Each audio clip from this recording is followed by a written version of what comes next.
Bonjour, c'est Didier. Une petite vidéo aujourd'hui pour vous parler des nouveautés de PHP 5.4. Alors en fait, je pensais être un peu à la bourre sur le sujet, mais je me suis rendu compte aujourd'hui en tombant sur les stats de déploiement de PHP que sur les 78% de sites qui sont en PHP 5, il y en a seulement 5% en PHP 5.4. Donc en gros, pour l'immense majorité des gens qui codent en PHP, ce dont on va parler aujourd'hui, c'est encore de la science-fiction. Donc je vais vous présenter, il y a beaucoup d'évolutions dans cette version. Je vais vous présenter trois choses un peu plus en détail. Ça va être les traits, donc qui sont, ça va parler de classes, d'objets et d'héritage.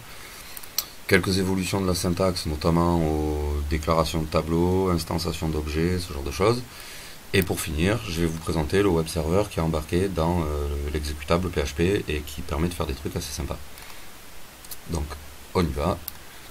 Donc les traits tout d'abord, je vais vous montrer du code et après je vous montrerai ce que ça donne quand on l'exécute. Donc on a une classe ici. On va dire que l'exemple qu'on prend, c'est qu'on va essayer de réaliser un RPG en PHP. Donc déjà, faut être motivé, mais ça, on va s'y coller.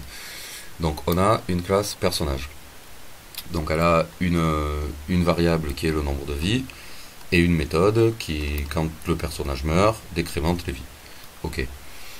Ensuite, l'utilisation des traits. En gros, un trait, c'est un peu la même chose qu'une classe. Ça peut pas s'instancier. Donc on peut pas tirer un objet de ces trucs-là.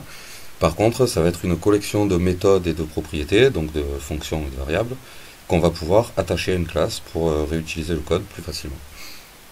Par exemple ici, on va définir un trait warrior qui peut mettre un coup d'épée, qui fait paf, et un trait wizard qui peut envoyer des boules de feu qui font flouf. Flouf étant le bruit d'une boule de feu, merci. Donc, dans notre personnage, on lui dit tout simplement qu'il utilise les traits warrior et wizard. Et quand on instancie notre personnage, on peut lui demander de mettre un coup d'épée et de tirer des boules de feu, sachant qu'on n'a aucun code qui ressemble à ça là-dedans. Donc on va vérifier que ça fonctionne. Quand on va lancer le code, on a bien le coup d'épée et la boule de feu. Pour aller encore plus loin, une fois qu'on a fini notre RPG en PHP, on va instancier une mouette. On va aller encore plus loin. Donc, une mouette. C'est un oiseau, en fait c'est pour vous montrer qu'on peut faire des alias sur les traits et que du coup on peut choisir les méthodes qu'on importe et le nom qu'on leur donne dans la classe. Donc on a une classe oiseau, deux traits qui sont volant et marchand, qui ont tous les deux une méthode qui s'appelle se déplacer. Le trait volant, quand on se déplace on vole, et le trait marchand, quand on se déplace on marche, puisqu'une mouette ça a des ailes et des pattes, donc ça peut faire les deux. Donc à partir de là, notre classe oiseau va utiliser les deux traits. Entre crochets, entre accolades, on lui donne nos alias, donc on les appelle comme des statiques en fait, et on lui donne le nom qu'on veut utiliser. Donc à partir de là, on utilisera vis voler et vis marcher, qui sont les noms qui sont ici, et pas les noms qui sont déclarés dans le trait. Donc on va imaginer qu'on a une fonction qui vérifie si l'oiseau est en l'air ou pas, et on va lui demander, donc on va instancier notre objet, et on va lui demander de se déplacer. Quand on va lui demander de se déplacer, le code va vérifier si l'oiseau est en l'air ou pas. Si l'oiseau est en l'air, donc là ça sera true, donc théoriquement il va voler. Si l'oiseau est en l'air, il va voler. S'il n'est pas en l'air, il va marcher. Donc on va d'abord vérifier que ça fonctionne. Voilà, l'oiseau vole. Si on pose notre oiseau et qu'on relance notre code, d'un coup il se met à marcher. Donc l'intérêt c'est qu'on va pouvoir par exemple...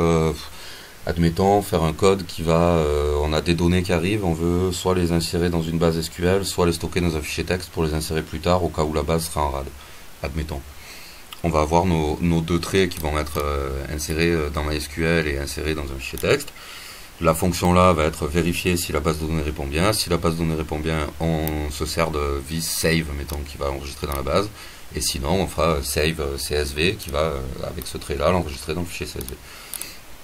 Voilà. L'intérêt étant que du coup, ces deux morceaux de code là, on pourra les utiliser dans plusieurs classes. Donc si on a plusieurs classes qui ont le même genre de comportement, genre on pourrait très bien faire une classe singe par exemple, qui utiliserait uniquement le trait marchand. On aurait cet alias là, et dans la fonction se déplacer, on pourrait directement utiliser ça. Voilà, c'est à peu près tout pour les traits. Donc j'ai peur de ce que ça peut donner parce que j'imagine que ça va être utilisé à tort et à travers pour remplacer des includes et faire des design patterns qui n'en seront pas vraiment. Mais quand on sait ce qu'on fait, ça peut être super intéressant.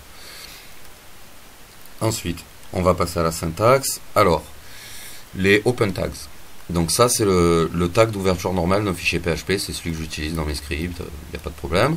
Ça c'est la version courte qui était utilisée auparavant, et il est recommandé de ne pas l'utiliser parce qu'elle peut poser des problèmes, notamment avec l'ouverture de XML, puisqu'on la retrouve dans le tag d'ouverture des XML. Donc pour ne pas se tromper, on est censé utiliser celle-là. Les créateurs de PHP nous poussent de plus en plus à utiliser la version longue. Le short open tags est désactivé par défaut, si mes souvenirs sont bons, et c'est une très bonne chose. Par contre, jusqu'à maintenant, on avait cette syntaxe-là qui permettait de dire ouvre le PHP et echo. Donc ça permettait, dans du HTML, comme ici, d'écrire directement le contenu d'une variable sans avoir besoin de faire PHP, echo, machin.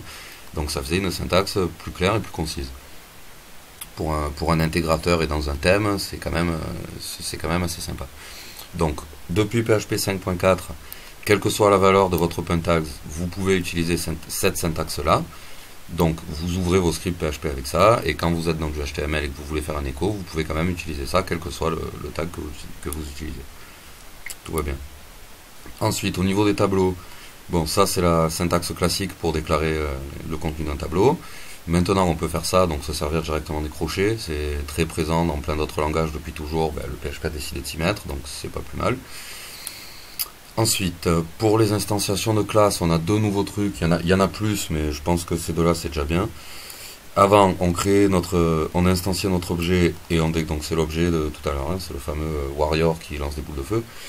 Donc on peut instancier notre objet et lui demander de mettre un coup d'épée. Maintenant on a une nouvelle syntaxe de chaînage avec des parenthèses qui permet d'instancier l'objet et directement d'appeler une méthode dessus.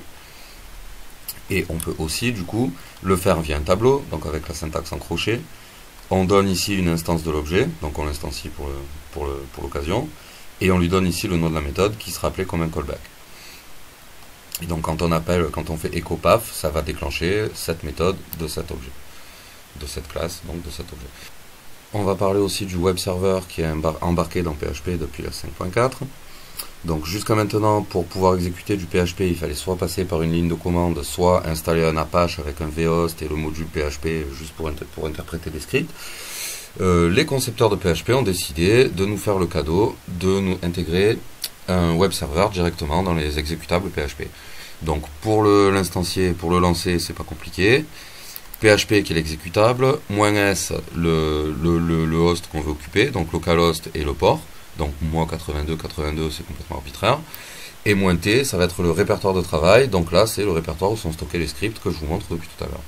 Je lance le truc, hop, ça rame un petit coup, voilà, on est prêt, le document de route est bien mis, on écoute bien sur le bon port. À partir de là, au lieu d'utiliser cette adresse là, je peux utiliser directement celle-là, qui est quand même plus simple. Et quand j'appelle mon script, on a bien le coup d'épée et la boule de feu, et on a même un petit debug ici, donc on voit que le favicon a été appelé, mais qu'il est en 404, et le script s'est bien affiché en 200.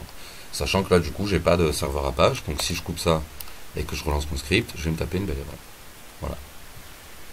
Voilà, c'est à peu près tout pour les 3 grosses nouveautés que je voulais vous présenter aujourd'hui. Je ferai sûrement une vidéo sur PHP 5.5 dans peu de temps. Et j'espère vous y retrouver. N'hésitez pas à vous abonner à ma chaîne YouTube et à laisser un petit like si ça vous intéressait. Au revoir.